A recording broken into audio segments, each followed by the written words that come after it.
Affirmative. The Queen of Sheba. For 40 years, King David had ruled the people of Israel. When the time came for him to die, he called his son Solomon to his bedside, and he gave the rule of the kingdom to his hands. Solomon asked God to give him wisdom to do what was right.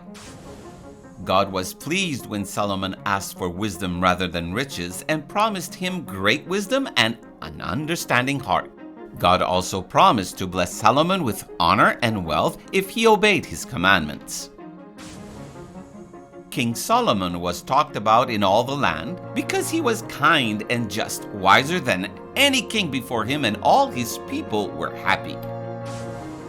Solomon built a magnificent temple for the praise and worship of God. He also built courts and palaces in Jerusalem. His fame spread far and wide. In the distant court of Sheba in southern Arabia, merchants told their queen of the wealth and wisdom of Solomon, but she could hardly believe their stories. She wanted to see for herself. So she traveled 1,000 miles across the harsh desert, followed by camels bearing gifts for the king: gold, spices, and jewels.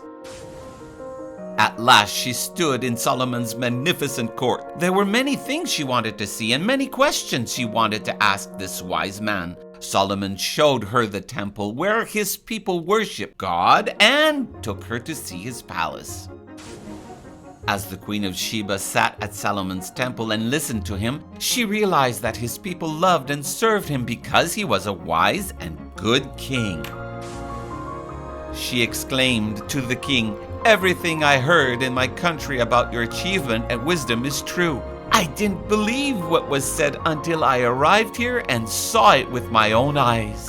In fact, I had not heard the half of it. Your wisdom and prosperity are far beyond what I was told. How happy your people must be. What a privilege for your officials to stand here day after day listening to your wisdom. Praise the Lord your God, who delights in you. He has made you king so you can rule with justice and righteousness."